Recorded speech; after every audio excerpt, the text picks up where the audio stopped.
At that time, South Africa was the murder capital of the world. He goes, you get used to it. I can't complain anymore. I got to get busy. He jumps out of the chair and I just yell at him, sit the F down. And he sits down. Boom. And I'm like, why are you in prison? And he's like, prisons are colleges of crime. They become better criminals. They learn how to become better robbers or better gangsters or whatever, right? The guy's like this in his chair. Like, Mr. Greg. I'm like, what? He goes, I gave up smoking marijuana. I just spoke to 50 of the worst, and they're not the worst of the worst. What we're offering is miraculous. 480 guys get up and start walking towards me. Alarms. I'm like, what's going on? They're like, they're trying to kill you. I'm like, no. You are a magnificent storyteller. The most regular thing that occurred in just about every prison where there was a shot caller who did the program, who then just was like, and was now the good guy. Wow. Hello and welcome to another episode of the Don't Do Nothing podcast. We have with us today a beast of a man. This guy's done a lot. Today we have Mr. Greg Capazorio. So he has represented an organization that we haven't actually gotten the chance to go over on the podcast. We're going to talk about it a lot today. It's an organization called Criminon. He represented Criminon at the highest level globally for over a decade. He is a trained auditor. He's an awesome guy. He has actually been awarded the highest honor in the Scientology religion, which is it's called the Freedom Medal. We've had a couple other Freedom Medal winners on here as well, so you're in good company. Mr. Greg, thank you for being with us here today. Thank you for having me. I've been looking forward to this. Yeah, us too. I want to say, yes, so please. far, the most sought after guest. Listen, I've just read a lot of your stories and stuff that you've written, and I'm like, we need to bring this guy on. So actually, the number one most sought after guest so far is yourself. So by us. Okay. Thank you. Yeah. Literally, Oh, I think cool. actually, we did like the first episode, and Aaron was like, we have to have Greg on here. Because I think it was really because of the stories. Yeah. Yeah, the stories tell everything. Yeah. The stories tell it all. I mean, it's a story of taking the worst of the worst and using Scientology tech, or not Scientology tech, but LRH tech, like the Way to Happiness, using that technology, having the guy apply it and change his life. Like, watch them change in front of you is just the most, it's life-changing. It's like, you think you're going to a prison and you're going to help these guys change, and you change just as much as they do, because you see the demonstration of, like, man's basic, like, there's this reference from Mr. Hubbard that says man is basically good, right? And man, do you see that on this program. Wow. You just see, like, the guy's like, and I don't ask the guy what he's done. I don't care. Yeah. He's in prison. Yeah. Okay. What am I going to say? You're wrong. He knows he's wrong. He knows he's done wrong, right? Yeah. So what do? Is we work with what's right with him. What is right with the guy? And then when you work with what's right with the guy, all the mistakes fall off. They're like, the wrongnesses stop. Like he stops being a jerk. He's like, but I can do this right. I can do this right. I can do this right. I can do this right. And you just work with the rightness. And then you see this guy just be himself again. Wow. So I guess just to stop, because in case, a lot of the people listening to this have never heard of the word Criminon before. Okay. It means no crime. Yeah. It's Latin, like Narconon. Oh, it is? It's like we're like a sister. We were a spin-off of Narconon. Narconon started off, we're like a sister. We were a spin-off of Narconon, and it became so popular that we needed an international office. It became so needed and wanted. But it means, like, Narconon means no drugs, and Criminon means no crime, like the Latin. In Latin. Yeah. And it started in 1972 in New Zealand. There was a guy that started it there, and it was just like, okay, how do we help this criminal population? If you look at the reason that it was so sought after and so needed was the statistics, unfortunately, and I don't mean this as in a bad way, but it's just an unfortunate statistic, that recidivism, the word recidivism means returning to crime, right? Yeah. We go back to crime. That statistic has not been able to be dropped by any other methods used in the Department of Prisons, the Department of Corrections, whatever they call them around the world. And it's something that they all personally have a loss on. Yeah. These guys go to work. They don't go home and brag to their kids about, hey, I helped change this guy. They don't. Yeah. It's such a loss for them. So when we go in and we're able to reduce that, we're able to make the recidivism rate get less as opposed to being 80, 90%, which is horrible. Is that what it is? It's horrible. Really? It's like 80, 90%? Yeah. I mean, as we get into this, into the podcast, I'll tell you stories of what correctional officials and officers, like privately, have told me about they released the guy and he's back like this within a week or less. Yeah. And for them, it's heartbreaking because you start off like it's almost like you start off on say you have a purpose to help, right? And you go, okay, well, I don't like crime, so I'm going to address crime. And you go and work in these areas, and then they don't deliver that. They don't, you don't deliver that. It's like you're going to sell oranges, and then you don't end up selling any oranges. Oh, and you're sitting at home, and your wife's like, "Where's the money?" You're like, "I haven't sold any oranges." You spend all your time staring at oranges, studying moving oranges, studying them. everything about the job. Yes. Unfortunately, there's a lot of wrong technology in the prisons, which is sad. But here's the cool thing. When we use Criminon and we use this education-based program, which has the sole purpose of restoring the individual's self-respect. That's all. Nothing else. The sole purpose is restoring the individual's self-respect. Mr. Hubbard said, at the bottom of every criminal is a guy who has no self-respect. No self-respect. And if you look at that, you go, that makes total sense. It makes total sense. The guy has no respect for himself. He's not going to care about you and I. He's not going to care about your kids or your daughter or your nothing. Whatever, It'll be like, doesn't matter. So then I can offend because I have no responsibility for myself. I have no love for like commit crime. Yeah, I can offend. I don't care about myself. I don't care about my wife. I don't care, I don't care. And then here's the cool thing is when you get them started on the way to happiness, the first course is these guys are like, what is happening to me? Yeah. What is going on? And they'd stand up, and when I go visit the prisons, the guys are like, can you tell me what's going on? I'm like, you tell me what's going on. How's it going? Okay, so this is done really. Criminon is in prisons. That's where it operates fully, correct? Yeah. So you're going into the prison and you deliver to the guys. Yeah. We deliver education. And we have a lot of extension courses, correspondence courses. I've done some, by the way. Yeah, that's the biggest distribution. You can go over there down and you can actually sign up. I don't know if you say it. You don't say adopt. What do you say? You kind of you take on. Take on. We'd give you a bunch of students. We call them students. We don't call them inmates. Yeah. Because once the guy's enrolled, here's the interesting thing with the guy who's enrolled. Yeah, he wants to change. There's some glimmer there of like, I've got to end this life because it's completely voluntary. 100%. Yeah. 100%. There's no. It's the only voluntary thing in prison. Oh, that's bad jokes. No, because there's a lot. People do a lot of stuff, and there's a lot of stuff. There's a lot of books. They have libraries. There's the most voluntary thing in prison. There's a lot of goodwill that goes on in there. Like there's a lot of goodwill. It's just getting that result of no more being a criminal. Like the guy is no longer acting like a criminal. Yeah. It is astounding. So anyway, we'll get into that. Yeah, so we're getting into that. So to before that, I want to get into the man, Greg. Okay, Mr. Capazorio. Sure. You're in this line of work. You've changed. I mean, I've read some of these stories. They're incredible. You're in that line of work. Okay. Yeah. But how did you get in that line of work to start with? Like, who told? Hey, come and do this line of work. Like, you woke up one morning and said, I'm going to go to the prison and help these guys. Like, I don't, what's the story? I don't think I did that. No. So I'll tell you. So I got into Scientology in 1986 in Johannesburg in South Africa. And was like, where's this been all my life? Like, honestly, I was like, this is just common sense. And the people were so decent. And I was raised Roman Catholic, like very Christian. And I think it's awesome. And I loved it. But I was like, it's like meeting Scientologists and getting to know, and doing Dianetics in Scientology was just like, it was like really reaffirmed my parents, how they brought us up. It was like good morals, go to church, you respect, you have a belief in a supreme being, you like, so I like that, but I just like the fact that Dianetics and Scientology, you get to be yourself, and not ask for any permission. Like, and that's been one of my mottos in life is I don't ask for permission.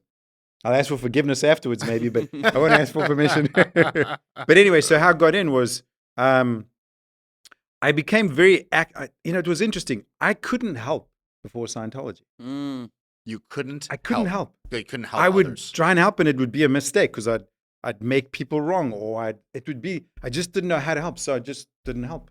I was just like, I so wanted to, but I didn't. So what's an example of that? Like, so example is like my brother gets into an argument, right? And with his girlfriend. And I'm like, and I'm listening to both of them and I'm trying to figure out which one's right. And I'm like, so I'm thinking, okay, he's my brother, so he's got to be right. So I take his side. What if it turns out that he's wrong? Or I take her side, and what if it turns out she's wrong? So I was just like, I don't know how to do this. So I would not help. And then I do Dianetics, and then I, you regain your potential. And then I do some courses in Scientology, and I'm like, I can help. I can help people. I can give them assists. I can help them handle conflicts. I can do a third-party handling. I can spot an antisocial person and say, hey, let's try it this way. I can stop using force to communicate. So that was fantastic, because I was like, man, it was like the lights came on. Yeah. Like it was like the afterburner came on, because the lights were on. Yeah. Sometimes there was somebody home, sometimes there wasn't. So now the lights were on, and I was home all the time. Wow. And how did you how did you get in contact with Scientology in the first place? That's an interesting story. I was it's an interesting story. We were drunk at a party. Okay. And a friend of mine, it was interesting. I was looking. Yeah. I was looking for something. I was like, I don't know, I'm going to answer your question, but it was like every Sunday night, I would just get this pang in my stomach about, oh my gosh, another week of the same old. I was just like, there's got to be something else. There's got to be like, and I'd go to church and I would go to confession, and that was awesome. It was just this like, there's something, life can't just be this. It can't just be like this, And anyway, this friend of mine, Graham Rebello, I'll never forget. He was like, "Hey, do you know anything about the mind?" I was like, "I don't know anything about the mind." He's like, "And you're both drunk, or just you were?" We were drinking. We weren't drunk. Okay. Thank goodness. Yeah. Because I was still a little bit like compos mentis, right? Yeah. So he's like, "Okay, well, have you heard of Dianetics?" It was interesting, and I had heard of Dianetics. We'd get these little promo pieces in the mail, and they used to jack me up, because it would be, can you realize your full potential? And I'd be like, full potential. And then, like, you didn't is like jack it? you up good or bad? I can't tell. No, I was like, I was like upset about The no, same I'm sorry. It was like bad, yeah. because I was like, what do you mean your full potential? Because throughout my whole life, my teachers, my coaches, friends, Greg, you've got so much potential. Oh. You've got so much potential. And I'd be like, okay, where is it? Where do I find this? Where is it? Where? Yeah. You've got, and I'm like, okay. And then I'm looking at my life, and I wasn't doing bad. I was doing pretty good. I was a regional sales manager. I was doing good, but I was just like, where's this? Because I was just like, I'm not occupying as much space or responsibility as I know I can. I'm just not. And I'm like, so this thing, or this like potential, I was like, argh. Anyway, so he's like, well, do you want to find out about it? I'm like, fine. So I went for an interview, and I was interested straight away. I mean, I walked into the church, right, in Johannesburg North, and there was this young girl at reception, and she controlled me with such good communication skills. And I was like, I can't believe this. Like, how are you? The Saturday morning, I was a little bit hungover, because I used to go, like, I was like, okay, I've got to do anything to improve myself. So I'd go to the gym and just pump iron and work out and be as fit as I could, but I'd go get wasted on a Saturday night. I'd get, we'd go with my friends, we'd go to a party. But there was this like on a wheel almost. So I'd go into the church on a Saturday morning, do the standard interview, do the OCA, the personality test, get the results. And I'll never forget, the results, like the paper came this way, and I saw my graph, and I was like, that's right. Yeah. I was like, I had no complaints. I was like, yep, that's true, that's true, that's true, that's true, that's true, that's true, that's true. And my graph sucked, excuse my language. Yeah. It was horrible, but I was like, yep, that's the truth. There was at least I was like, okay, they're honest. Yeah. There's honesty here. Yeah. So I could at least think with that. I'm like, nobody was like, oh, well, you could be this. There was no sales pitch. There was no like, some snake. You have great potential. Yeah, you have great. I think if they said that to me, I would have shot it. I'd be like, I'm leaving. So that was really funny. So, but when I saw my graph, I was like, okay, what do I my first question, it must have been the easiest rage cycle. My first question was like, what do I do? Yeah. And she was almost like, what do you mean? It's like, well, what do I do? This obviously sucks. It's all down the bottom. It was all below the bottom line, the bottom line. All except, I think my communication score was like sticking out the most. And I was like, and she said, well, you should do a communication course. And I was like, but that's my strongest score. Yeah. And she's like, yeah, but it's in the gray. I was like, yeah, you're right. So I started, doing the communication course. And that was the coolest thing that I loved. It was instant. Going to course that, was like, I'd never been into a course room. Okay, this is the course room. This is what you do. This is where you sign up. This is the schedule. Okay. I'm like, cool. There's structure. There's okay, good. And then sit down and here's the drills and you read and you start doing the drills. Whoa. Yep. I was like, this is amazing. Mhm. How to be comfortable and communicate. I'd always be like, okay, I'm going to sit there and I'm going to flex my bicep, or I'm going to take on some persona that's not me, just to be in a communication side, just to communicate. And I could just be there. That's totally true. Yeah, do this Yeah. these drills on communication and be comfortable Yeah. and be happy Yeah. as well. I was like, I haven't been this happy in a long time. Mm-hmm. So funny, Wow. funny story. So I go home, and my friend, I get home from course. It was a Wednesday night. Wednesday night was always like the midweek. You go out and you party, like type of night, right? Oh, really? Yeah. Oh, wow. Yeah. This is my friends and I. so we go to this place called Gold Reef City in Johannesburg, and they're drinking, and I'm not, because I'm on course. I'm like, okay, I can't drink because I'm on course, right? And they're drinking. I am the life and soul of the party. Wow. And they were Yeah. like, No how alcohol. drunk are you? And I'm like, I haven't touched the thing. And I'm Mhm. joking and talking to girls and dancing, but not, and I wasn't flirting. It was like, I was like, this is amazing. I Yeah. could just be myself. Yeah. It was so cool. So anyway, that was like, okay, I'm in. Whatever's next, I'm doing that. Then did the, and then just moved up the bridge. But then to get into Criminon, as you become more and more aware, you start seeing society. Yeah. It's not just like, okay, I'm just going to go where my friends are and go to the club and go to the country club and go to the nice places and the restaurants. I'm like, okay, You did that stuff, but you're like that. There's more. now I'm actually Mhm. seeing everything. Mm-hmm. And in South Africa, we had apartheid. We had racial segregation. Mm. And I hated it I remember as a kid, I hated it. What year did that end? That ended in 1993. Oh, wow. Yeah. Yeah. Got it. Well, that's when we had Officially ended. the elections. Yeah. But check this out. 89 was when it started changing. And I was so happy. Mm. I mean, to be honest with you, every South African was so happy, except the minority few. But every South African Yeah. was so sick and tired of this, because like 90% of the country had no rights. Insane. Wow. It's nuts. Insane. Yet we're mates. Yeah. They're like, oh, but you can't live next door to me. You can't sit in it was just this crazy, insane, evil apartheid, like evil, right? And every South African. So the cool thing about the white guys, we voted change out the government. Yeah. We had a referendum and we voted. I'll never forget, it was a yes or no. Vote yes to keep things the same. I think it was vote yes to stay the same, and vote no to change, or the other way. I forget which one it was, right? Yeah. And we all voted, we want to change. Like the majority were like, we want done with apartheid. We want done with this racial segregation. And that was like the late 80s and then into the 90s. So that was cool. But then what that did, as we moved forward, and then South Africa was going to become the rainbow nation, right? So a real example for the planet, right? And it was cool. There was a cool grace period.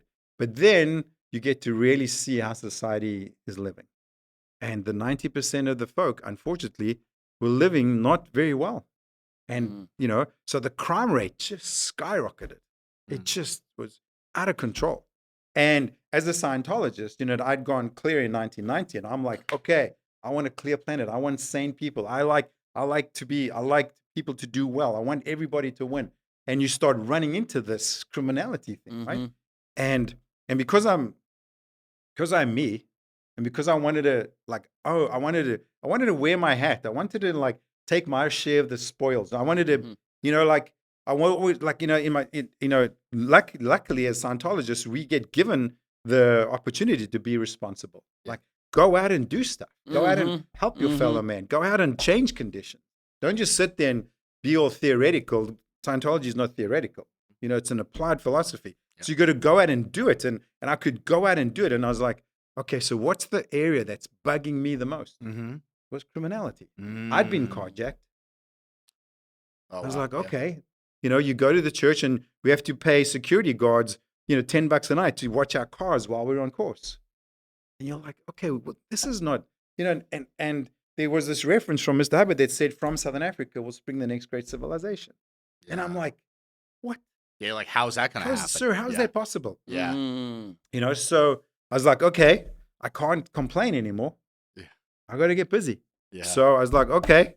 And it was interesting. As soon as I said that, not as soon as, but I made that decision. So I started working as a volunteer minister. And it was interesting. The department, so now, okay, let's fast forward. So now it's 1995, right? We've had the change in government. The new government is in. And we've had this, like now everybody's getting used to equal rights for everybody. One man, one vote. You live where you want. Do what, you know. And it became pretty much permissive. It was like, whoa, this is really interesting, Mhm. right? And then, but the Department of Prisons or whatever Department of Corrections called the church to ask for help. Mm. And we were like, oh, Oh. it's a crank call because the church used to be opposed to the apartheid government. Yeah. Like we investigated their crimes against like the Wow. black slave labor camps. The church was very instrumental in making that internationally known, right? Mhm. So, so we get the call, and we're like, what are we going to do with prisons? We don't handle prisons. We handle individuals who want to go free. Did you know? Criminon not exist at this time? It may have existed. No, it was since 1972, but not in South Africa. Yeah, not in South Africa. It was. We weren't doing it in South Africa. And for me, there was an out point. I'd be like, why is there no Criminon here? Mm. But anyway, so Mm. they wanted an appointment. We were like, okay, we'll go to the appointment. But we were thinking that, and then we're thinking like, but the government doesn't like us. And then I was like, wait, hold on a second, it's the new government. Yeah. These guys, they did like us because of the help that we gave Yeah. to make things change for the better. You know, like if you look at all the study technology that Scientologists helped put into South Africa, like amazing, like in South Africa and the country just north, Zimbabwe. So so I go to the meeting. I introduce them to, give them the Scientology handbook, the cool Volunteer all the- Minister's Yeah. book. Volunteer Minister's handbook, right? And it's a cool book because it makes a nice impact if you Yeah. drop it on the table. It's heavy. It's heavy. So I walk in and they look at me and I'm like, here's, and I explain to them what it is. And then they said, okay, shush, we've heard enough. And I was like, okay, I've messed that up. And then they talked, and then about a minute later, they said, when can you start? What? Yeah. When can you start? And I was like, hold on a second. So I speak to my colleague and she's shocked. And I'm just like, just let me handle this. And I said, What was the ask? What did they want help with? they wanted, Just did everything? recidivism, Yeah. behavior, gang fights, as we'll get into. Oh, I'm sorry. It was the Department of Department of Corrections. Prisons that Yes. called you. Got it. Yeah. Got it. Department of Corrections is the nice Oh my term God. for prisons. Yeah. Yes. Yeah. I don't know much. Anyway, so they said, when can you start? So I said, okay, how about this Friday? It was a Tuesday afternoon. So I thought I'd like, I'm hoping that they say, give me more time. And they did. They said, this Friday's too soon. How about next Friday? I was like, okay, fine, next Friday. Yeah. And I just started. But it was with the parole, like, it's parole year in the US. That's In the people South that Africa- are going to get out early? Yeah, the guys that are out early, or they don't go to prison. They serve sentence outside of prison. Okay. Yeah. And if they violate that, they go to prison. Mm-hmm. So in South Africa, it was called probation. Yeah. Here, it's called parole. So I started so they gave me 20 parole agents. Yeah. And then 40 parolees. Mm. So the parole agents were on a Friday morning. The parolees themselves were 20 on a Sunday and 20 on a Monday. Mm. And I was like, I don't know what to do with them. So I start in the beginning of the book. Yeah. Definition of affinity, reality, communication. What is man? Man is spirit, mind, and body. Like, and these guys would just be like, but impressed because they were getting the truth. That's the coolest thing. When you get the truth, it doesn't matter. Yeah. Guys could be like, okay, this is true, but I don't want to acknowledge, but it's true. Yeah. So That's a good point. totally true. And these guys, Yeah. I never forget, after about the third week, because they gave me each 20 group, they gave me groups of 20 for 10 weeks at a time. Yeah. Now, we'd never done this before. We'd never done this before. And I was figuring this out as I was going along. As a volunteer minister, we were like, what are volunteer ministers doing in the prisons? We're supposed to be out helping society. And I was like, well, they asked, so we're going. I mean, they're part of society. It's a society. It Yeah, is true. yeah, makes And I sense. had 60 a week. So the stats were up. Dude, And yeah. it was guys who'd never heard and weren't winning. So the parole agents, after about the third or fourth week, came to me and were angry at me. And I was like, why are you so angry at me? They're like, why didn't we get this in school? Why did we never get taught this in school? How to study, how to identify antisocial behaviors, how to be a success. And they were like, I'll never forget, they were like, we would never have been parole agents. We would have been doctors or lawyers or business owners. That was their upset, that they never got the true data on life at school. And I was like, that's a good indicator. Yeah, it is. That means that these guys are getting it. And they got it. I tell you what, we had so much fun. I like communication. I get involved. Yeah. Like, I'm not going to sit there and go, okay, you guys sit there and do it and I'll watch you. I'm like, okay. So we had 20 parole agents. So I'd pair them up, like Zulus with Afrikaans guys, and we'd pair them up. And, when you're doing the comm course, in the communication course, there's one of the drills as you get through your first two drills, then there's TR0 bull bait. Yeah. Mm-hmm.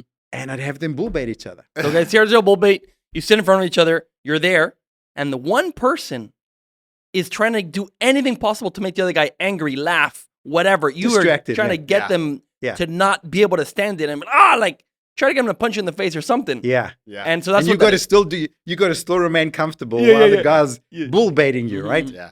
And these guys had the biggest wins Wow. because the racial barriers started just falling away, Oh. right? They were just starting to fall away, and they were like, and they became such a team.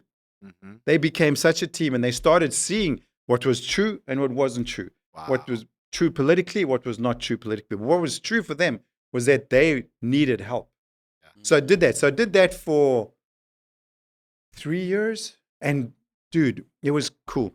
I'll never forget. We had a graduation at the org one night, right? Yeah. And it was standing room only, because the guy we had promoted that I was doing a graduation with all these graduates, Yeah. and standing room only, and these and parole agents stood up and gave their success stories. Man. Wow. Not a dry eye in the house. Yeah. Wow. Yeah. So what was like one of those stories? So I Which tell one you you're what, this thinking one about guy, right this now? one Yeah, guy, yeah, I'll never yeah. forget this one dude. He was like, because this is what this, and you find this out through working with these guys. So I didn't know, but the parole agents, these probation agents had, so you'd have one probation agent, and he's got too many guys on his case to handle.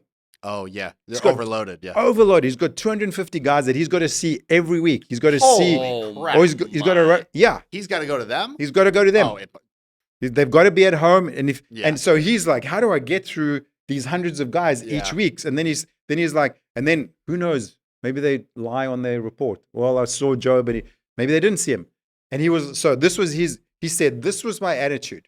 Mhm. I'd go to the parolee's house. If he wasn't there, straight back to prison.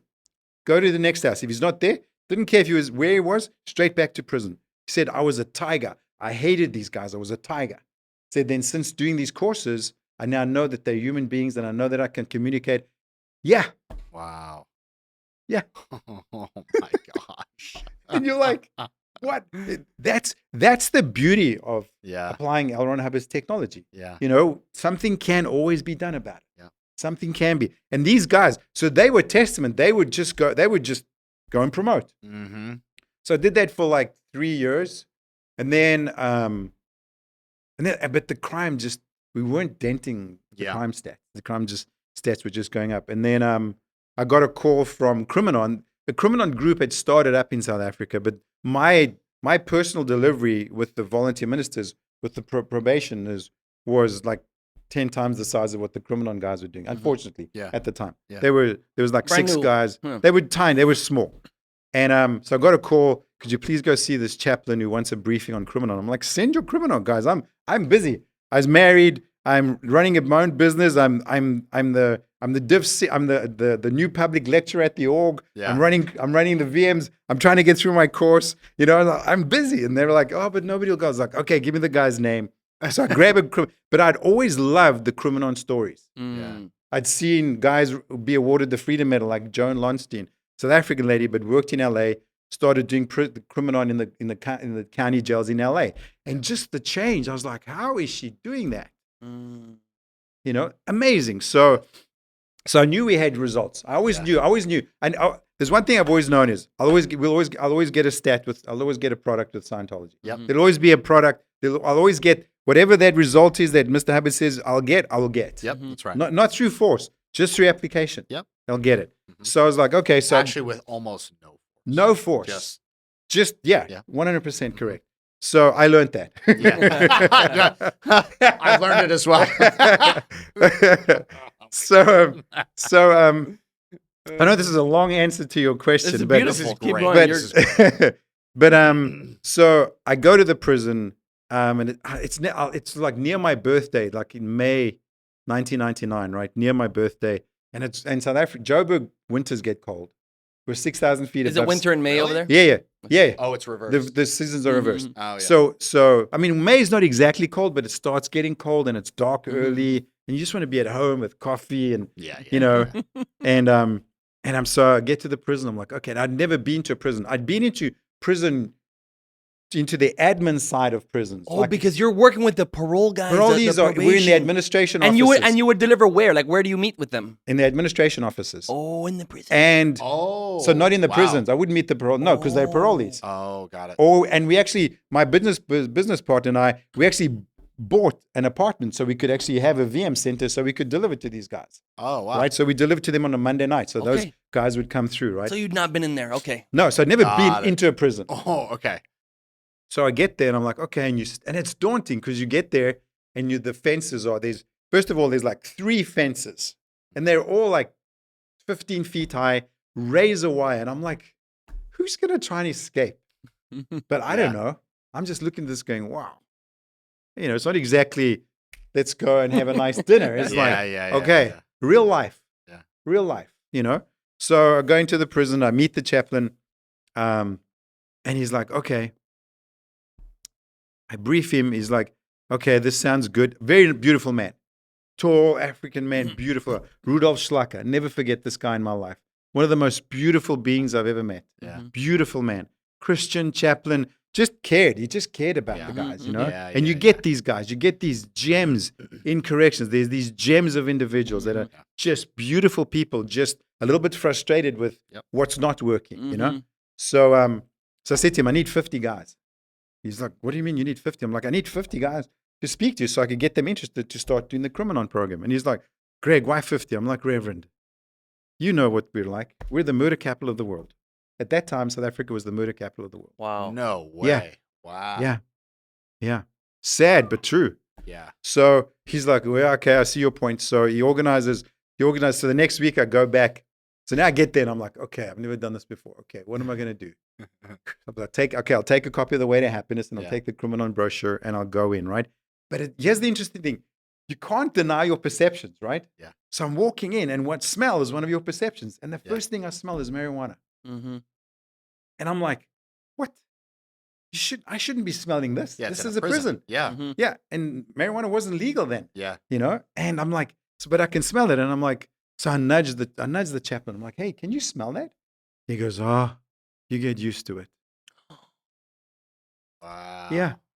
But I'm thinking to myself, so I'm a trained Scientologist. Yeah. I'm thinking to myself, no ways, buddy. I didn't Yeah. say that to him, but I'm just like, yeah. so it was the wildest thing. The wildest thing. It was like, okay, I'm going to own this place. I don't know what made me think that. I was just like, I was looking at the guard. The guard could smell the marijuana, doing nothing about it. Dude, I'm getting jacked up in a good way. From Yes. this. Just This- like, yeah. Yeah. Sorry, continue. The chaplain can smell it. Not, he's like, oh, you get used to it. Mhm. You know, this is just how Total it is. apathy. Yeah, and I'm like, no, because I know when I drive home that night, I'm not going to stop at traffic lights.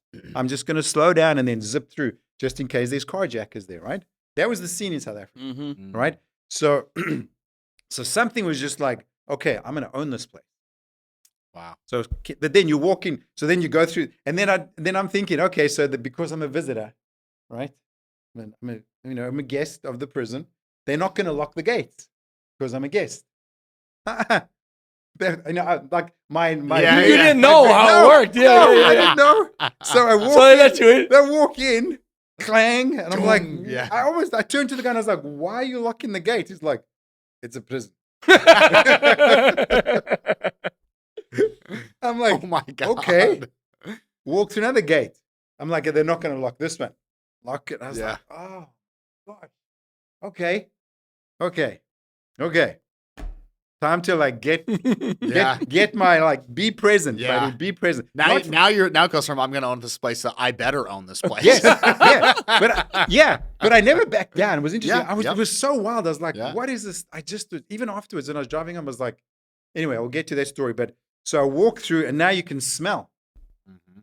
food. This food. I was like, oh my gosh, thank goodness, I'm not eating yet tonight. You just smell the horrible food, Yeah. and you just start picking up. Okay, looking at the place, like how degraded it is, and the guys, the prisoners, the inmates, looking at me like, what are you doing here at 6 o'clock at night? Yeah. You know, or whatever time of the night it was, that the evening that I was there.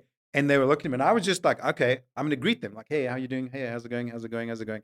So we walk down like about 3 levels and get to the chapel. Like, I was like, are we walking down into hell? Like, where are we going? You know, because we just kept going down into the prison. And you get to the chapel, and I walk in there, and there's 50 guys, right?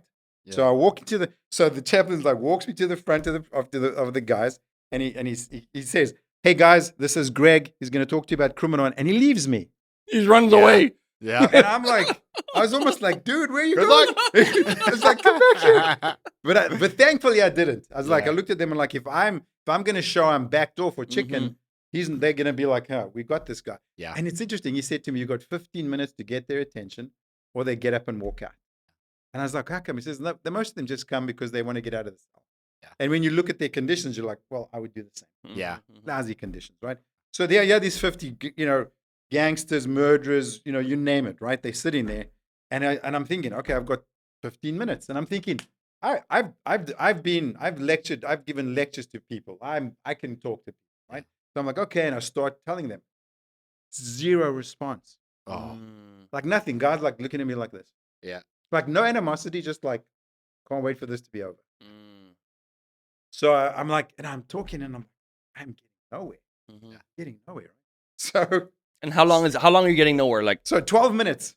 I look at my watch. Thankfully, I looked at my watch and I've been going for 12 minutes. I've got 3 minutes left before the first guys start get up and walking out. And I'm thinking like, whoa, I've got to handle this. I'm thinking I got to get one guy on course. I was like, I'm not coming here to get nobody signed up. I just got to get one guy signed up, right? Yeah. I'll never forget this. I like loosened my tie, stick the way to happiness book down. And I was like, okay. So I just dropped to their tone level. Yeah. I was too enthusiastic or too, Mhm. I don't know, maybe unreal, right? Mhm. So I dropped to their like antagonism, and I just went up to the first guy and I yelled, why the F are you in prison? Really? Yep. He jumps out of the chair and I just yell at him, sit the F down. And he sits down. Boom. And I'm like, why are you in prison? And he's like, why are you in prison? but how do you say it? Reenact it. Tell me, like, say it. Can I curse? Yes. Oh, I can. We'll bleep it. Yeah. We'll believe it. Don't worry. Anyway, it was like, why the F are you in prison?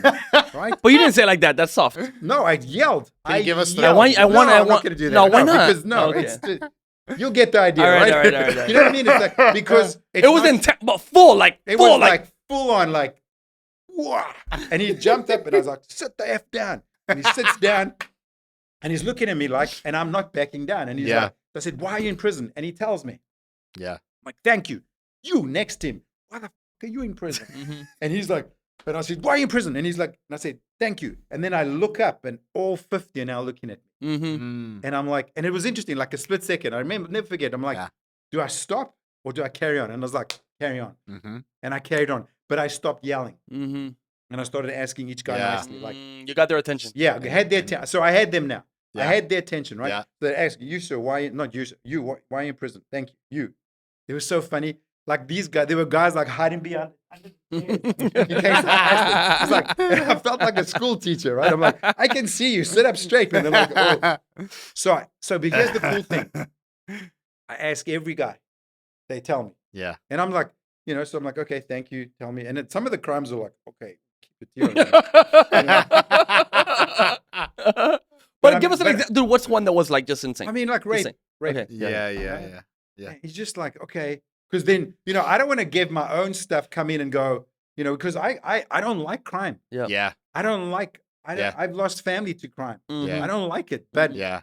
I can't Yep. judge the guy. He's in prison. Yep. Mhm. He's been judged. Yeah. Yes. And it's quite a thing to go, Wow. Okay, you gotta wait. be- Can you say what you just said again? I've never thought about that. What do you mean? I He's can't been judge- in. He's in already prison. been He's already judged. been He's already judged. been judged.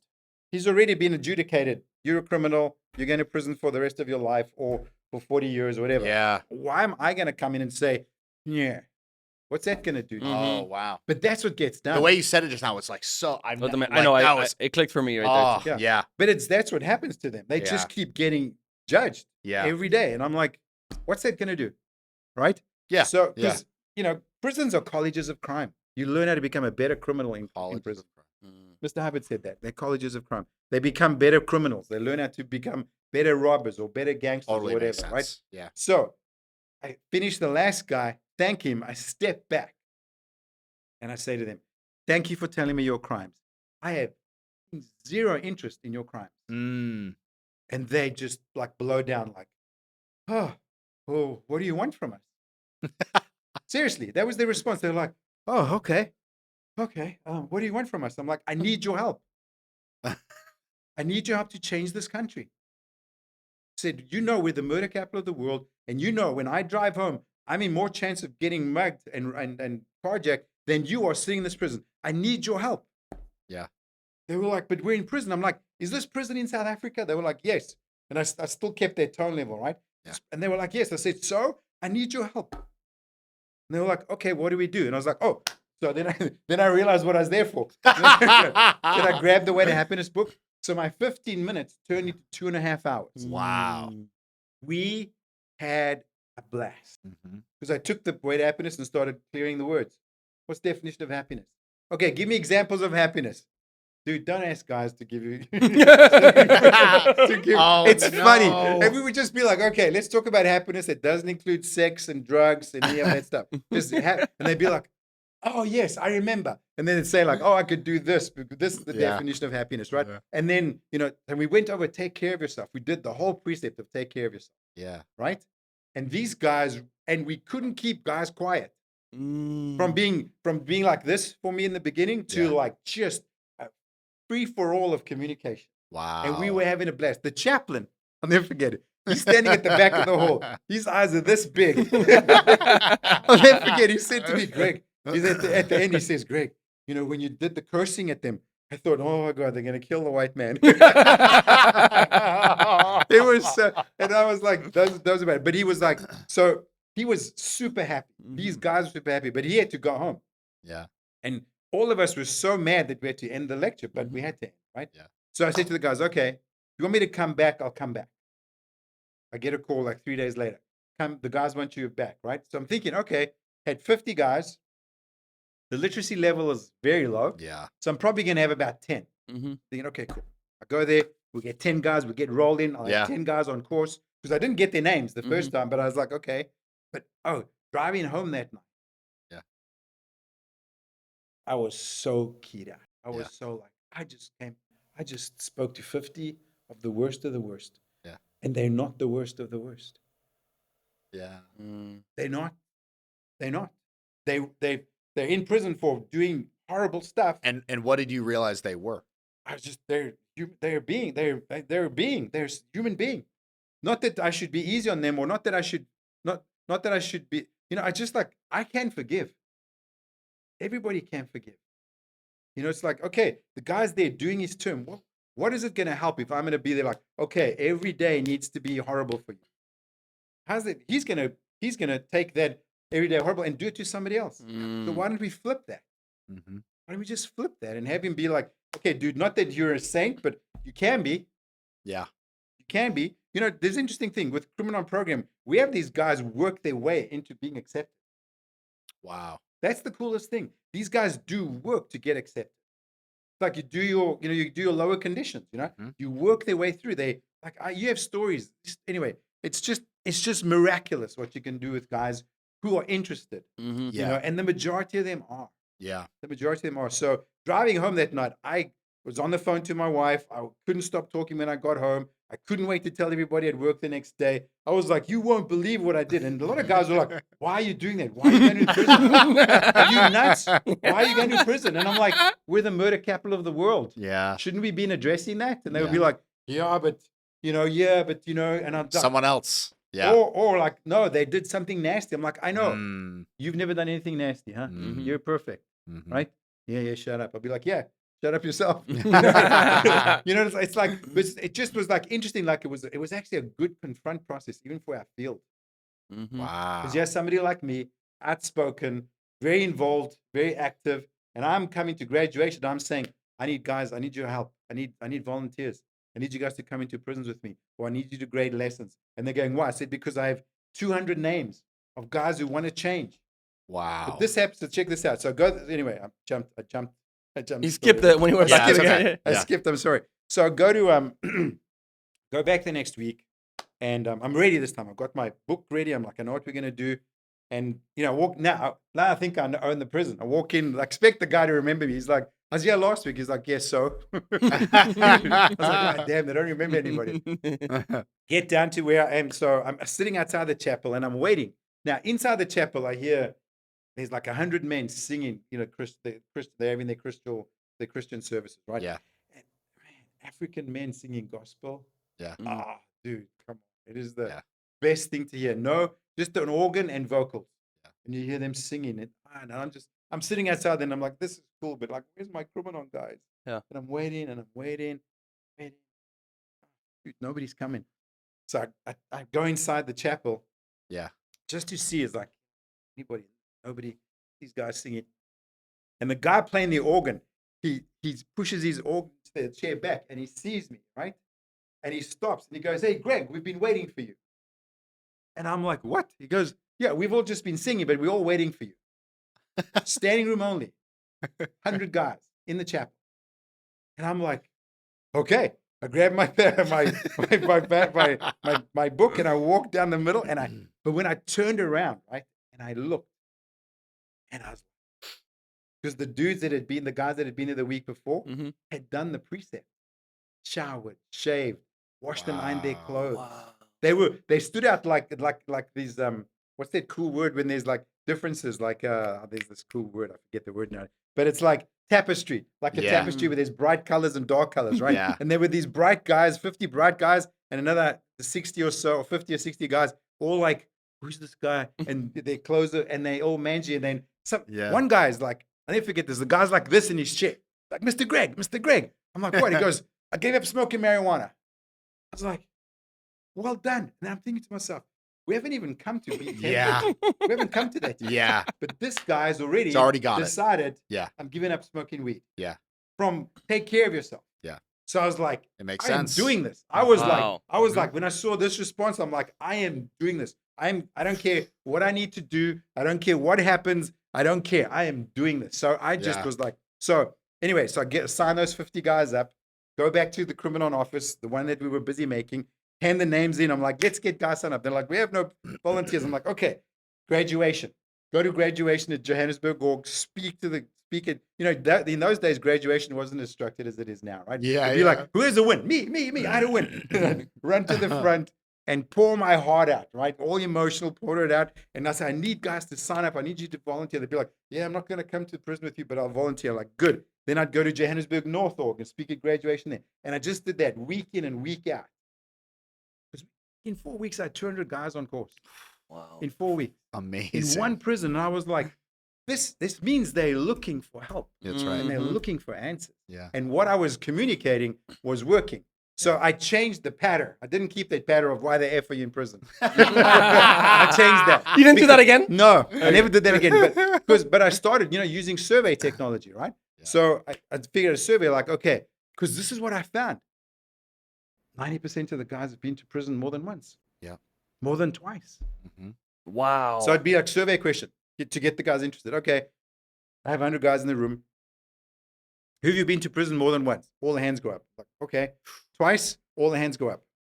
3 times, 80% of the hands go up. Yeah. Wow. 4 times, 70% of the hands go up. I'm Yep. like, whoa.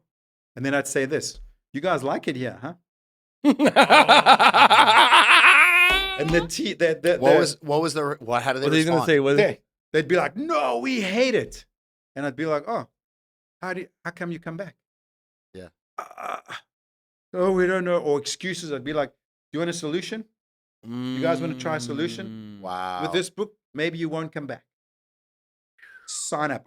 Guys would just sign up. Like, Wow. just sign up because I was hitting the true button. I was not there to PR them or tell them that they're going to go to heaven with all due respect, or they're going to go someplace. It was just like, You've been to prison 5 times. You've been to prison 5 Hello. times. Why are you coming back? Mm-hmm. Do you want to come back? No, I don't want to. Okay, why? Yeah. And it would just be like, okay, what if there was an answer there? They wanted the answer. Yeah. And thankfully, we have the answer. So it was just like starting like that and just refine that pattern. And we've now made it like the standard way to disseminate Criminon in the prison. When you want to get, and then also ask the guys. Very interesting, right? Because the one thing I always do is I made this decision. I'm never going to speak to a criminal. Yeah. I'm going to speak to the being. Yeah. I'm going to speak to the individual. Because if I speak to him as a criminal, I'm not going to get anywhere. Dude, that's smart. Yeah. That I'm is just going to speak to an brilliant. individual. And then the criminal, if he's there, he'll leave by himself, which happened many times. You know, I got threatened. Guys threatened to kill me. I'm like, okay. Get in prison. Line. Yeah. Or, okay. Yeah. Get in line. Wow. You know, but it's interesting. Like, the true suppressive personality is a coward, weak coward. Yeah. Doesn't like people to get completely true. Doesn't like people to do well. Doesn't want anybody around him to do well. Yeah. Hates the fact that there'd be change. Hates the fact that there'd be improvement. Hates it with knife, with violence to stop any improvement. And I'd be like, I don't care. This is just the body. I don't care. Yeah. And I'm not afraid to defend it either. You know? I definitely am not. I'm definitely am not aggressive or antagonistic, but I'm definitely not going to be. You know, like I'm not gonna accept somebody trying to ramrod my program or stop me from doing something like that. I don't need to feel guilty or feel, you know, whatever, because I'm like what we're offering is miraculous. Yeah. You can't get this anywhere. You just don't. Yeah. You just don't. And it's so, I'm so happy and so fortunate that I could see that with the worst of the worst and the best of the best, to just see like, you don't get products like this anywhere else.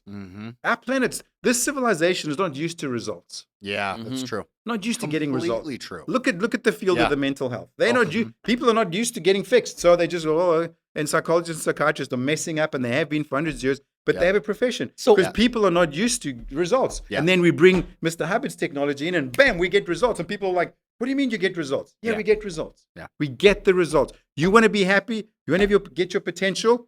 Yes, I do. Yeah. You want to have, you know, here it is. Do this. You'll regain your potential. Yeah. And it's just, so the thing to do is to just keep doing what we're doing.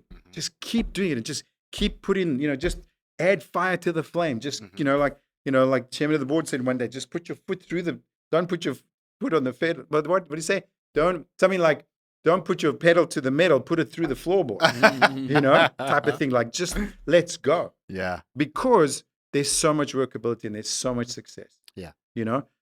So they normally have like psychologists in the prison as well. Oh, yeah. Yeah, social I was wondering workers. about that. Yeah. They're called social workers. A lot of them. And, they're trained, you know, they're the social workers, or they'll be the programs officers. I ran into that. You know, here's the big difference that I ran into compared to South Africa and then the Western countries. In the US, there's a lot. That's one of the biggest barriers is the guys that know, all the psychologists, the social workers, that they know what to do but don't get results. It's sad because you see those individuals with this failed goal because they just know that in their mind there's no solution, so they're just going to do it. Yeah, and they'll do their best, you know. And it's like I think I'm jumping a bit, but it's just that's right. It's just the fact that there's Criminon and the Way to Happiness and the courses that are education based handle all the criminogenic, which is a term that is used out there. All the what does that mean? It means the basic reason why the person's a criminal, and you want to handle that problem. So, you know, the ability to get a job, the ability to study, the fortitude not to commit a crime again. You know, you get guys that are just restraining themselves. So what they try and do is they restrain them with medication or drugs, which doesn't work. Doesn't work. Yeah, of course. You know, we know that doesn't work. It's never worked. It's never going to work. It's very won't costly. work. It's very costly. That's the thing. Give you an idea. and I know we jump in a bit, but when I came to the US and I started confronting the US scene, just California's budget for prisons, just prisons, $15 billion a year, just for prisons. Yeah. 15 billion. That's crazy. And one of the worst recidivism rates in the country. Mm. It's like, what are you paying for? Yeah. You know what? And it's sad, but it's just a fact. And you go around the country, and the recidivism rates are high, and they don't need to be. They don't need to be. You know. And when you in South Africa, when you wouldn't go there, hey, you had that result. You went to the next one. You went to the next one. You're just finding it easy to get in there. Yeah. Well, the word of mouth was crazy. I has to be. Because I had guys. I'll never forget. The one prison was in the west of Johannesburg, right? Bam, bam, bam, bam, bam. We're going there. Next thing, okay. I'm going to call another prison and go call a prison on the east.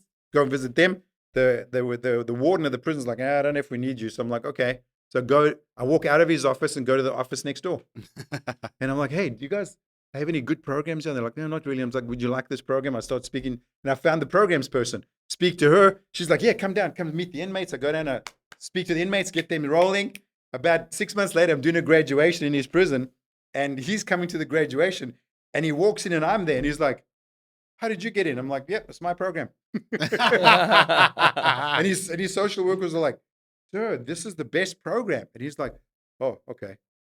So just results. Yeah. Here's the interesting thing that I also took this viewpoint of, right? It was like, I didn't want the government's approval. Yeah. I didn't want their approval until we had enough results where the ground was like grassroots movement, right? You just get so many guys demonstrating this incredible rehabilitation and this incredible restoration of self-respect. And you have them be the examples. And then you have their guards and the social workers demanding the project and demanding the program and start calling that themselves. Then I'm like, okay, good. Now we can start. Then government acceptance is easy because they got the results, because they don't believe that there's a result. They don't believe that something will work, you know, and it's rough. But I was like, the only way we're going to do this is through demonstration, through actual application. Yeah. You know, application of, and like the chaplain, the first chaplain, he was like, Greg, your results are like, we've never seen results like that. Yeah. You know, I was going to ask, did he accuse you of performing a miracle? You know, he didn't say it in those words, but he was very, very grateful. Yeah. Very. His job became so much easier. Their jobs become so much easier. They don't have to worry about being attacked. You know, in prison, there is a culture where in gangs, if you're part of a gang, if you attack an official or an officer, you go up in rank in the gang. Oh, wow. So sometimes in those instances, you have the guards like on high alert. Like the guys they're always tense. Yeah. Because they're not sure. And in this, because basically the inmate gets socially rewarded for attacking by his one of gang, the guards. by his own gang. Yeah. Wow. Yeah. I mean, you learn these things. I didn't know this before I did this work. I was like, wow, I didn't know that. Yeah. You know, I'm not in the prison 20 hours a week. I'm in there several hours a week. I'm just handing what I'm doing, and then, you know, finding that the guys then, you know, 2 hours, and then I'm gone to the next prison. So I'm not there experiencing their day-to-day life, but I start getting told the stories, and we start seeing in the guys' answers, you know, because you're asking for application. You know, you're asking for application of each precept of the way to happen is they've got to go and do it. They've got to go and practice that. You know, and then you get to the virtues, you know. Let's get into that, like an example. So I want you to share, like, so how many people do you know that you've helped get through this program? Personally or just overall? With you or your position, or let's say, either. Well, overall would be thousands, probably tens of thousands. But individually, I would say a couple of hundred, like, or close to that. With and helping guys. It was interesting. The guys that I helped for some reason became leaders. Yeah, and I didn't choose them. They just ended up that I was working with them. When you mean by like a couple hundred, means you actually grading the lesson. Grading their lessons. But what about you getting them like you started them and someone else got them through? Oh gosh, I don't know how many. I can't tell you. I'll never forget one prison was in the south of Johannesburg, and they couldn't get all the guys into the chapel, so they said just use the yard. And Oh, wow. The yard. So right, there's 500 guys in the yard. So I'm like, how am I going to do this? So I asked the guard, hey, can you put a table? So I saw a table there, and I asked him if he could just sort of scooch the guys into like one section of the yard. Mhm. So I was like, okay, and then I asked him for a table. So I stood up on the table. Yeah. And I did my thing, right? Like, hands up, like, and I was, having to turn around because some of the guys were behind me, but 500 guys, right? And I did my whole thing, and then I said, who's interested, right? And 480 guys get up and start walking towards me, and the guards start blowing the whistle, alarms. Woo, woo, woo. I'm like, what's going on? They're like, they're trying to kill you. I'm like, no, they're not. They want to sign up on the program. The guard, Like, this is a different kind of reach. Yes, the guard grabs me around the throat, pulls me out of the yard. So I'm like, no, they're not trying to kill me. They just want to sign up. So he's like, well, stay here by the. So they put me behind the bars on that side, and I handed out. Thankfully I had tons of paper with me. So I had guys, took in 480 names that morning from just one prison. They're the guys who were interested. Like, it was like, this is incredible. It was so funny. So I'll never forget. I walk into the Criminon office and I'm like, yes, 480 names. I'm leaving. And they're like, no, we need help recruiting. So it's like, oh, don't worry about it. Let's go recruit. Let's go get volunteers. But we had 50. We had like, you don't do this by yourself. Yeah, of course. This takes a team. And just the guys that I work with and have worked with and love, just incredible. Yeah. Just so. Yeah. You want to give a shout out?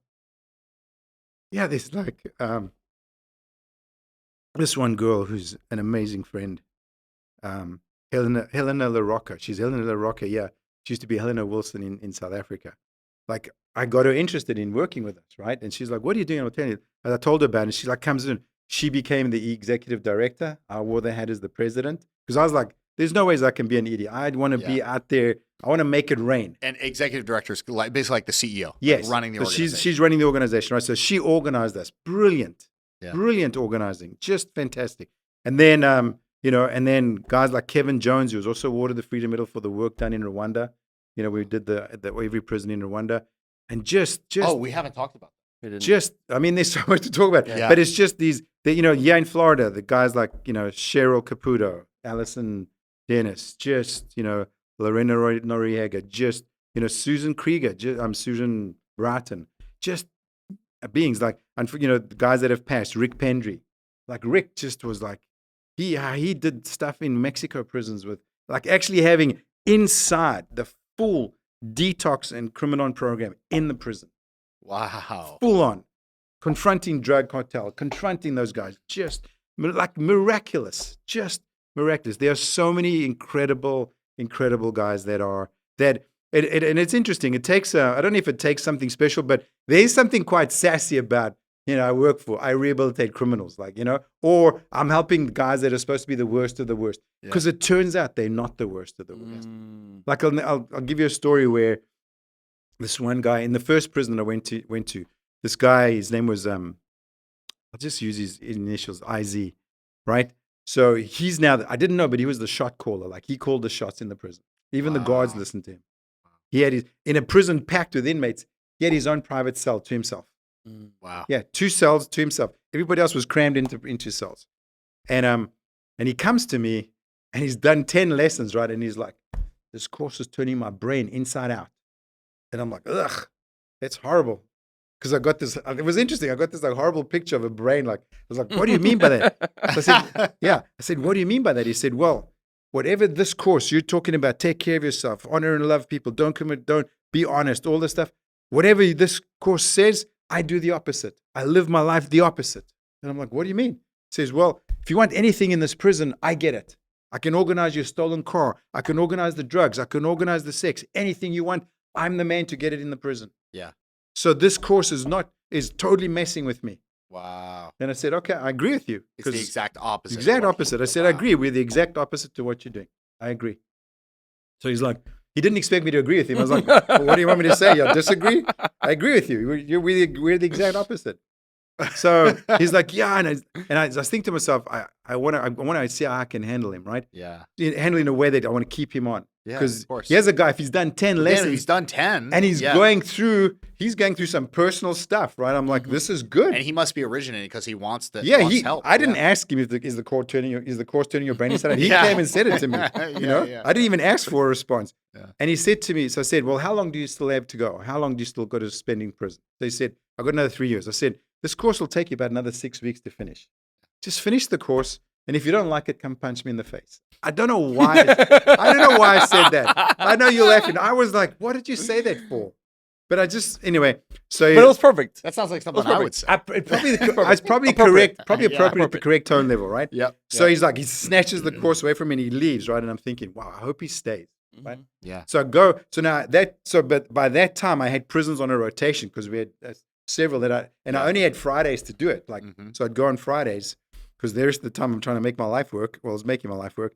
And so I go back to the prison and I walk into the section where we'd meet, and there's IZ running around collecting lessons. And this guy was built like Arnold Schwarzenegger. Yeah. Christian, but wore a Muslim skull cap. Like totally like being all things to everybody, I suppose, right? Yeah. And he's running around collecting lessons, and he's smiling when he comes to me and he says, yeah, Greg, here's all the lessons, we're ready. And I'm like, and I was like, he's jerking. He's jerking my tail. I'm like, okay. And he carries on and he says, then he originates, he goes, hey, Greg, I moved out of my own cell into a cell with 20 other guys. And I was like, tell me. He says, yeah, I had my own cell, I had preferential cell, but I decided to move into another cell. So I've done that. And I'm like, why? I said, what do you mean why? I said, why'd you do that? He said, Greg, everybody in this prison needs to do the Criminon Program. And I was like, yes. Yes. You're like not getting punched in the face. and this guy, his story, right? So because then he went around and he got hundreds of guys on course. Wow. And not through force. Just like, they knew him by reputation. They'd be like, oh, here's IZ. But he'd be like, hey, you should do this course. And just walk away. And give them a card, walk away. Give them a card, walk away. And guys would sign up, you know? And so he finishes. He started using his power for good. Yeah. That's the most regular thing that occurred in just about every prison where there was a shot caller. No way. Who did the program, who then just was like, and was now the good guy. Wow. Unbelievable. I'm going to tell you a story just now, right?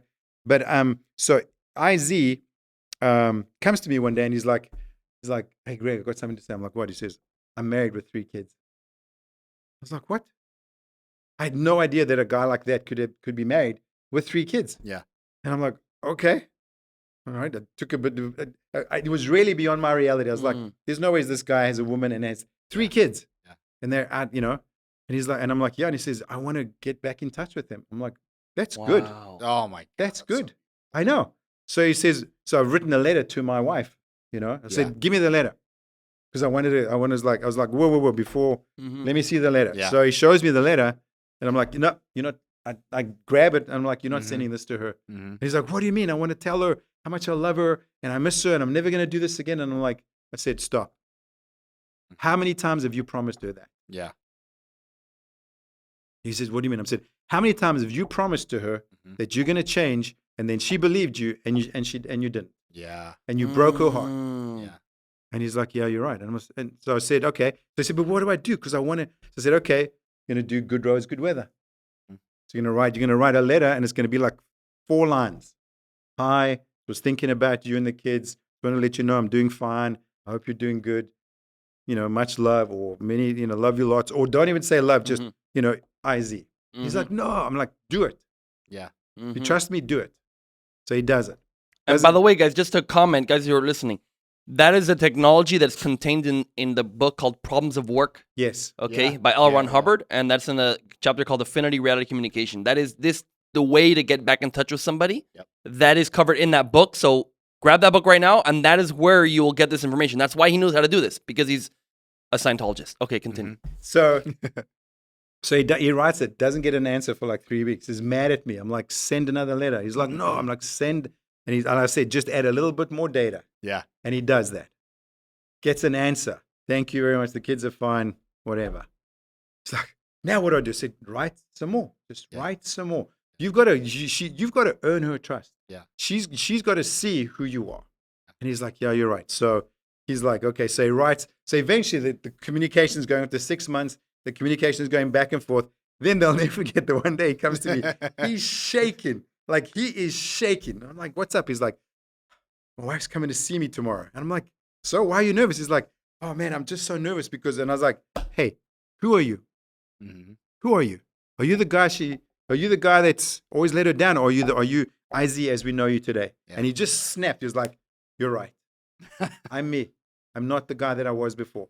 Wow. So cool story. Such cool story. She comes, she visits. She's like, what the heck? She did not recognize him almost.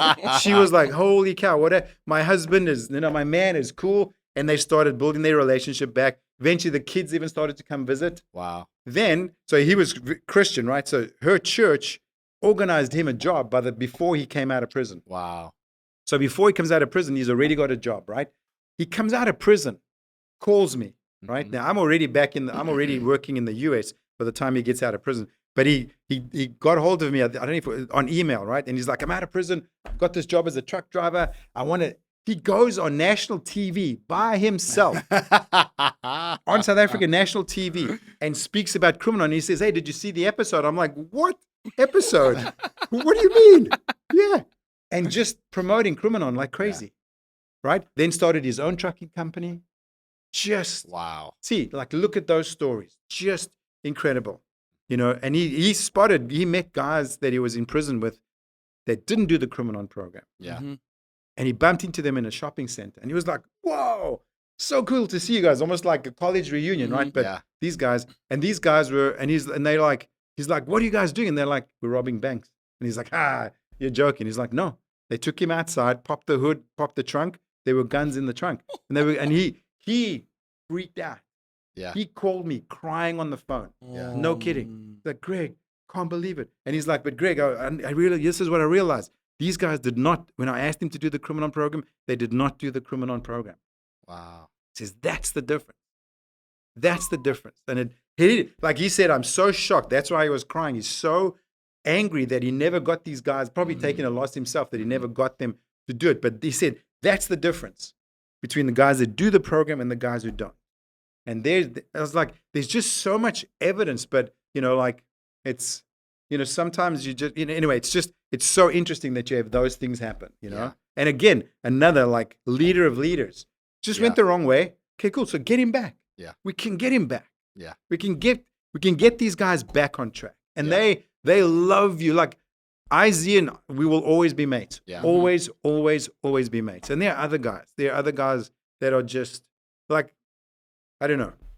This is one prison in it's very near the advanced org in Kyalami in South Africa, right? Yeah. Almost right next door. LRH actually went to that prison in the 60s when he visited. Oh, wow. Yeah, it's called Leeuwkop, which means Dutch. It's a Dutch word for lion's head, right? And there's 4 prisons there, and the maximum prison was notorious, one of the worst maximum prisons in the country. So we get the Criminon program started in there. So I'd go there like on a rotation, and I meet this one guy, young white guy, young in for murder. He just like, and he was he was in the top 12 students in the country before he went into prison. What? Right? Yeah, and he's in for murder. And he had been in Johannesburg prison, then he'd been bounced around because he kept on challenging the authorities on this sucks. There's no workable programs. This sucks. And they kept on trying to move him around because they didn't like the fact. So I bump into him at Leeuwkop, and he becomes my student. Yeah. So I start getting him through the course, right? And he's this guy. Talk about a student, right? Yeah. One question is like you ask him a simple question, he gives you like almost a page for an answer. Like, but cool. And he was studying his political science degree. Very, very. The political parties. Some of the political parties would come to visit him to ask for like, what should we do? Strategy. Wow. Yeah, this guy is sharp as heck, right? And so we start getting through the course. So and I'm like, wow, great lesson. But I don't see any change. I go visit, I'm like, still scraggy hair, still rough, still wouldn't look me in the eyes. Would be like this. Like whenever he's talking, Something's still there. Something's still there. Yeah. Right? So I'm like, okay. So I'm like, okay, this is a bit unfortunate, but he's a good student, so keep him going. Get to the virtues, right? So the virtues with Criminon, we make them take one virtue, like honesty, practice it the whole day in the prison, write up what you did, submit it. The next day, take love, practice it the whole day in the prison, whatever those virtues are, right? Practice it the whole day, tell us what you did, write it up, and then you get graded, right? So he gets onto the virtues, and he does all these virtues, right? And he does this virtue for honesty. And it's like, well, today I practice honesty. So I was sitting against the fence, and Joe came up to me and asked me for $5 to buy weed. So because Joe was honest, I gave him the $5. Huh? Exactly. So I'm like, what are you doing? So I flunk him, flunk. Send back the lessons. I go back to the prison and I hand them to him. I'm like, dude, you got to redo this. You're not. And we were having a graduation in 2 weeks' time, and he wanted to graduate, right? Because he was like, I am the brightest guy in the prison. I am the smartest guy here. Nobody's smarter than me. Yep. So I'm, Always gets the A. always. Yeah. No application. Yeah. So I'm like, I said, since when is smoking marijuana? Since when is it legal in prison? Yeah. And you've got to be honest, not Joe. Yeah. Go and do this again. He's like, he was mad at me. Yeah. Like I was like, I'm not graduating you unless you get this right. And he said, oh, well, I'm not going to do the course. I said, don't do the course. You don't graduate. Yeah. Yep. End of story. And he was like, oh, no. So he's, because I said, you're not degrading this program's name or our own habit's name by your behavior. You're not. Wow. So he's like, wah. I'm like, fine. So he takes the lesson. About 2 weeks later, I get this wad in the mail, right? all these virtues, right? And I start reading them.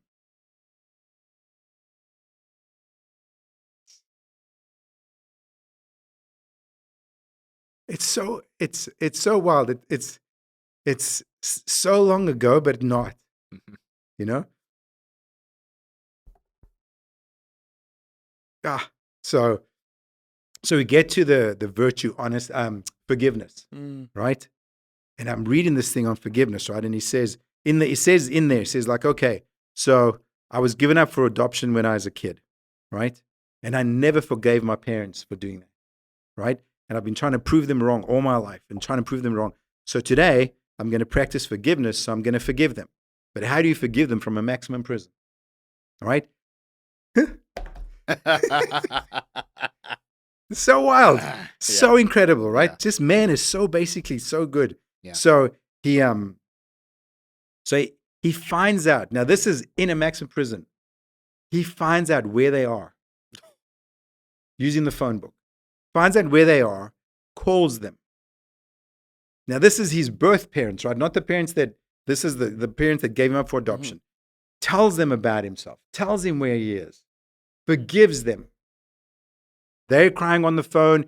He's crying on the phone. And he says, and he's right. And I'm reading this and I'm like, wow. And my wife's like, what is going on? I'm like, look at this. So I read it and he says, so I put the phone down, breathed a sigh of relief, went to the shower, cried in the shower for like an hour, just cried in the shower. Walked out the shower, put on my clothes, walked into the education department and just started working. Helping other guys, just working, helping each guy with the course. Because I was the guy I understood English. So he just started helping students, right? So I'm reading this and I'm like, holy moly, this is amazing, right? So I read everyone, pass. So I'm super excited. Friday I go to the prison and I'm walking and I'm looking for him, right? And I walk and I look and I see him there and I'm like, what the F? Haircut, shaved, looking at me. And I'm like, he's like, I passed, right? I'm like, right? And I'm like, yeah, your mother, you passed. Like, we just hugged each other. But it's like that kind of guy. That guy must have gotten thousands of guys onto Criminon. Wow. Because from his behavior, he went from maximum prison, then he got sent to medium. He calls me from the medium prison. Hey, they don't have Criminon yet. Come. I go there. He gets the guy sign up, start. Oh, my gosh. Gets then sent to an even less secure prison. Calls me the same thing. Come. Then this happened like, so this now 4 years later, right? I think this is like 4 years later. He gets called into the warden's office, you know? And now this is a guy who's in prison for murder. Yeah. Sentenced 30 years plus. Okay. So he gets called into the warden, and the warden's like, Phoenix, we're considering, your release and stuff like that. And he's like, I don't know what you're talking about, because I'm not released for a long time. And he's like, because of your good behavior, we're going to consider your release. And he's like thinking, okay, that's going to probably take a few years, blah, blah, blah. Mhm. And he says, we're going to let you go next week. And he freaks out because he's like, wait, I'm not ready. I'm not ready to leave. I don't have things in place at home. But they'd already called his guardian and told them, Yeah. right? So within a week, they released him. How old is Wow. this guy? Or at that time? Phoenix must have been 25 then, easily, because I think he was 19 when he went into prison. Basically got his life back. Yeah. So check this out. One of the first things he does is he calls the church. Yeah. Because he loved LRH. Yeah. He's like, when he was in the prison, he's like, use this L. Ron Hubbard. Yeah. I was like, okay, are you interested? He's like, yeah. So I brought him into Ron Mag. Said, Yeah. read some of the stuff. He's like, wow, that's pretty interesting. I'm like, yeah. And he just became like, he just wanted to know more and more and more about LRH. And he was like, okay, I like what this man says. I'm going to follow what this man says. I'm going to, he was like, I'm going to inspect it. I said, good, inspect the data for yourself. Yeah. But, That's exactly what freaking Ron would want. yeah, I exactly, love right? that. And if you look at, so when that guy did his the liability formula, right? Yeah. Like conditions, right? So if you look at his step 2 and step 3, decide who your friends are, then deliver an effective blow, then make up the damage. Mhm. Deliver an effective blow, Yeah. getting guys All onto the criminal Criminon Program, thousands. and then helping, Yeah, yeah. getting them on, helping them through Yeah. course. So you just look at he's no longer in lowers. That's right. No longer in lowers. Yeah. Just incredible. And then And you know the what prison- happened? And the prison system recognized that. Yeah. Well, it was so good that they recognized his behavior. They were like, Phoenix, you are helping these men change. Mhm. They are, that was the cool thing about them recognizing that him as a Criminon graduate did that. Mhm. And then here's the kicker. He never committed the crime. What? He took the fall. I know. I was like, dude, he's like, I know. But he had done the ups, but we've got the ups and downs course, right? Yeah. Where they spot the antisocial and the social. Holy crap. And I'd met him, I was like, I don't like this guy. He's always, the more he tried to get this Phoenix out of prison, the more they just kept on wanting to higher hide him away. security. Yeah, yeah. And I was like, And he took the fall for that guy. Wow. And I was like, man. Anyway, like those are those stories. Wow. These are these stories that are legendary, and he's living his life, doing his thing, like productive, contributing member of society. Yeah. It's like stories like that. Then you come to the US and you have the same stories, Yeah. same guys, just like incredible. Just when they get the truth, they're like, they can't unknow the truth. It's interesting. The guy reads The Way to Happiness and he can't go, no, that's not what occurred. Yeah. Like, I'll give you an example. So we ran into a situation in California quite a while ago, and I suppose I've got to watch what I say. It's fine. Yeah. So, but there were individuals in a union Yeah. that were spreading false information about us. Yeah, yeah. Right. So anyway, so we pull the string, find out. So I go and have a meeting with the head guy. Yeah. Okay. Guy, I'm like, if you've met a person that fits like an antisocial, Yeah. that guy looked like that. Yeah. I was like, whoa, okay. So, but I'm just like standard procedure. Yeah. Give everybody a copy of The Way to Happiness. Yeah. Show them the Criminon results. Let them watch, and then let them read. Like, give them the Way to Happiness so they can get L. Ron Hubbard directly. Not from me, right? So this guy sitting there, wah at me. Yeah, you guys are this and you guys are that. I'm like, yeah, okay, whatever. Yeah. He starts reading the book, but he pops his head out of the comm cycle. So me and his executives are talking, and I had another person there, another person with me from Able International with me in the meeting. And the two of us are talking, and he pops his head out of the meeting, and he's looking at the book. He puts it down, pops back in, picks up the book again. Now for like 5 minutes starts reading through, right? Puts the book down and just blurts out, "I need help with my son." Wow. And I'm like, "What do you mean? Do you have to go fetch him from school?" Or he's like, "No, I need help with my son." I'm like, "I don't know. What did he fall at school? I was like, "No.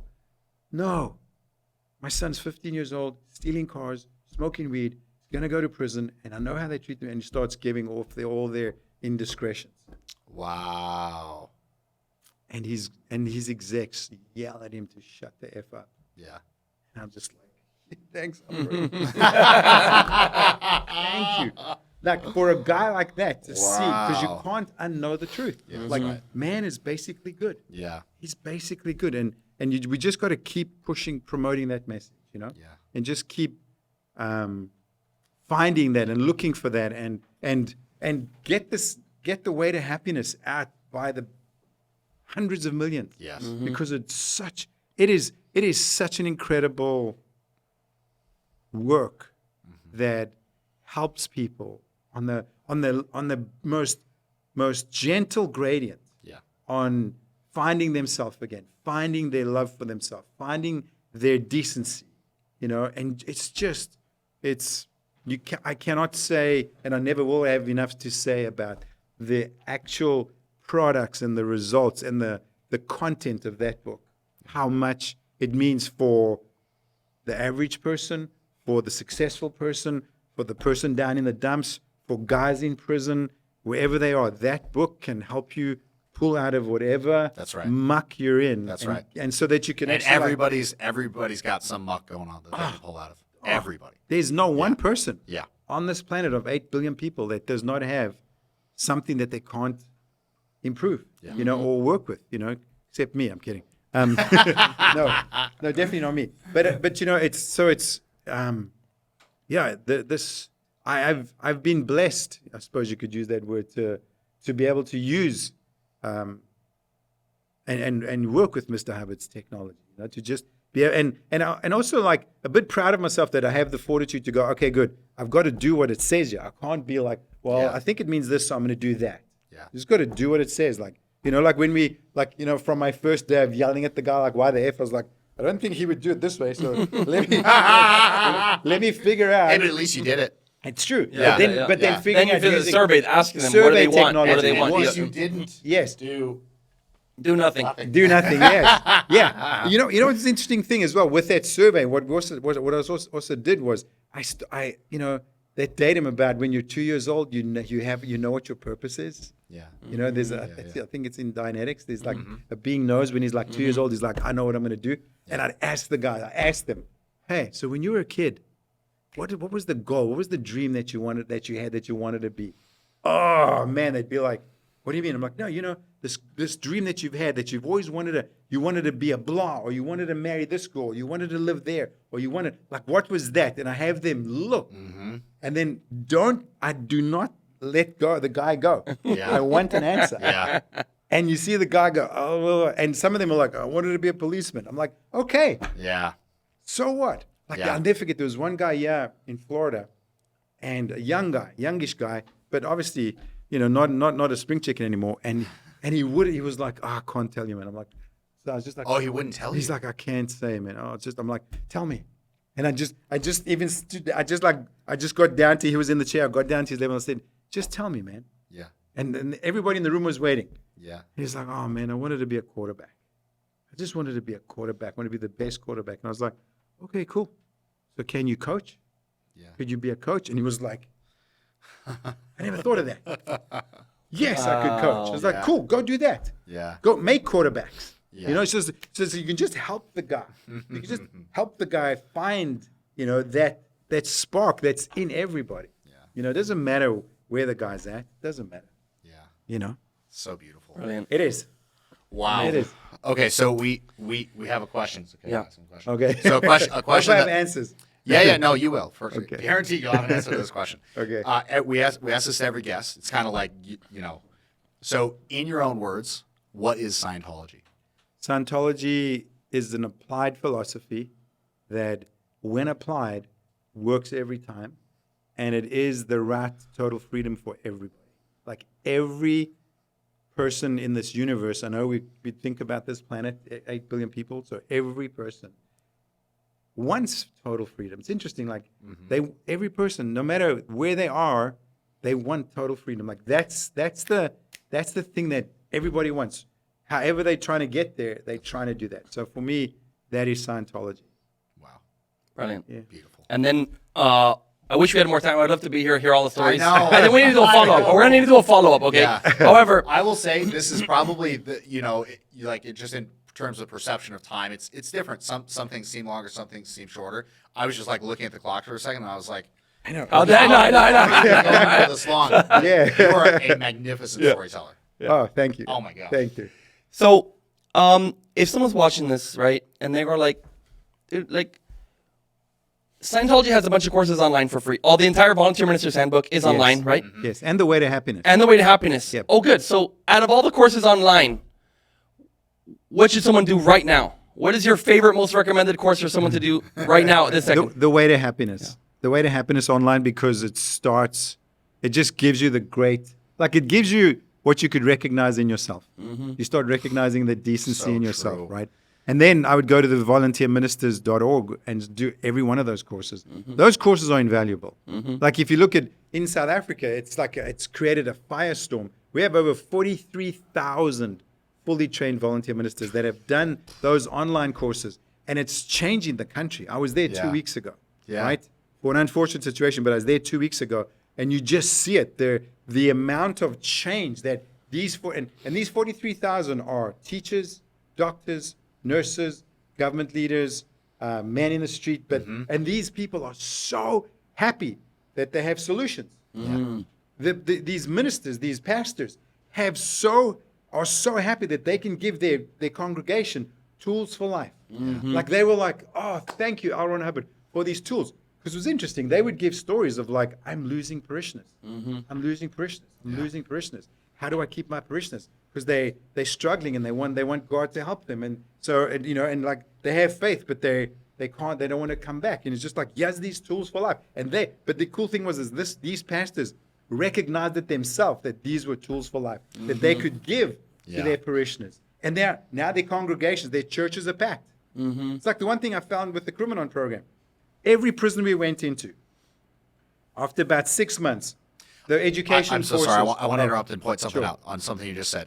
You said that Scientology, like these people getting trained as Scientology volunteer ministers, help them pack their own churches. Yeah. They're not Scientology churches. No, they're These Christian are churches. Christian churches. Yeah. But this is just such an important point, is that we as Scientologists, I can speak for myself personally, and probably for every Scientologist I've ever met, we want churches packed. Yes. Of every denomination. Every religion, yes. Yeah. Yes. It's just such an important religion point is that so it's- important for man. It's so important. And I respect the religious beliefs of every person. They have the right to believe and have a faith. And I will support that with every inch of my being. Yeah. Absolutely. And these are tools that help a Christian to be a better Christian. Yeah, and be a better Christian, be a better individual, be a better husband, a better mom, a better kid, a better, a brighter student, a more ethical mayor, a more productive manager, a more wealthier boss, that can help his staff. Yeah. It's like and like saying the thing about the Criminon Program was every prison that we went to, the offspring, like the Christian services got bigger. They came and told me that the Christian groups came and asked me if they can come to our graduations and if they can do joint graduations with us. And I was like, why? I said, my class is full of your graduates. I'm like, beautiful. The art classes, the college classes, all started just blossoming because the guys are like, well, I'm just not going to lie in my cell anymore. I'm going to go make something out of my life. Create. And they start doing that, right? Wow. The one prison, I got to tell you this, guys, before we go, right? Yeah, This I was telling you about this prison called Leocorp, where Phoenix was, right? And that prison, I didn't know. When we started, they had 1,087 gang fights a year. 1,087. That's the statistic I got given. That's Like 6 a day. 7 days a week. Crazy. 3 to 4 a day. A day. That's gang fights. That's like 4 gangs trying to dominate the prison. And three times a day, there's just chaos. Just stabbing, kicking, punching. And then the guards separate them. Then 2 hours later, then 3 to 4 times a day. 7 days a week. Yeah. I didn't know this. So 2 years later, so I've been going there for 2 years. I'm walking in with the head of internal security. He's like a little bit of a gnarly guy. And he's like, oh, we had 2 fights this year. I'm like, okay. How many did you have last year? He says, 1,087. It's like, what? What? And so I said to him, so what did you do? Did you chain the guys to the beds? Did you hold guns to their head? Like, did you make them eat at separate times? How did you do that? Because no prison in the country is doing that. How did you do that? And he pokes me in the chest. He's like, I'll never forget, he like hits me in the chest. He's like, it's your, like almost mad at me. Like, it's your program. And I was like, bullshit. Yeah. He's like, and I immediately was like, bullshit, man. He's like, what is wrong with this guy?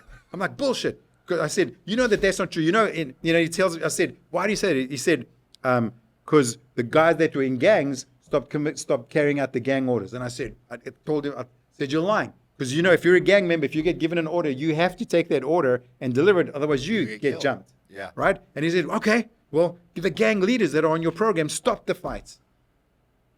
And I was like, what? There are gang leaders on my program? On Criminon? On my program? He's like, yes. And he's mad and he walks away and I'm like, wait. And he's like, hey, I'm done with you. so I run into the prison. I run to the section where we are and the guys there and I'm like, guys, hey. So I forget the guy's name. I said, this Mister told me this, said this to me then. Last year there was 1,087 fights. This year there were 2. Is that true? They're like, yeah. I was like, how did this happen? He's like, what do you mean? We just stopped fighting. I'm like, yeah, you just stopped fighting. You just stopped fighting. So Jimmy, one guy, Jimmy, the coolest guy, I didn't know he was a gang leader, stands up and he says, yeah, I was one of the gang leaders. I'm like, he said, Greg, started doing the Way to Happiness course and just started thinking, like, what is my life? Yeah. I've got to sleep with one eye open. Yeah. I've got to have a guy protecting my bed at night, and I've got to keep an eye on that he doesn't try and do me in. So I'm like living this life of, anxiousness all the time. And he has this Way to Happiness saying, this is what I could live like, and this is what I am, and I see your Criminon graduates, and they've stopped fighting, they like become good guys, So I was just like, okay, I'm going to figure out how we can stop the violence because I know my guys are going to fight. So him and another gang leader and 4 other guys got together and they figured out, they were like, how do we do this? So every time there's a fight, every time there's a signal, it's like double tap on the bars and everybody's just like pumping, bam. It's like a signal or a whistle or something. Yeah. And they start fighting, right? So he said, okay, as soon as we have the signal, what we're going to do, what the 6 of us will do, and 2 of us are gang leaders, so we'll be, hopefully we'll fold our arms and step back against the nearest wall or fence. So that at least if you're against the fence, you're not going to get hit from the back. Yeah. So we'll just do that and stand back against the wall. So I'm like, yeah. So he said, so we did that. And that's how we did it. And I was like, come on. So I said, what happened the first time? He says, what do you mean? I said, what happened the first time you did this? Yeah. Did you get hit? He's like, come on, Greg, of course we got hit. I said, tell me. So he says, yeah, the first time, stood there, stepped back against the wall, got kicked, got punched, got smacked, got guys like, fight back. He's like, I'm not going to fight you, brother. I'm not going to fight you. And he said, we did that every time. And we just kept doing that every day. And it was painful. That was painful. But we just kept doing that. We just kept stepping back against the every day. And then more and more guys started doing that. Mm-hmm. And eventually the guys that really wanted to fight were like, well, we can't beat the guy up because he's not even fighting. Right? And he said, and that's how we did it. We just stopped the fighting. So I said to him, okay, but the first time when you got punched, right? Did you fight back? He's like, no. I was like, why didn't you fight back? And he just looked at me, right? He looked at me and said, Greg, if I fight back, I lose my self-respect. Wow. I was like, oh. Yeah.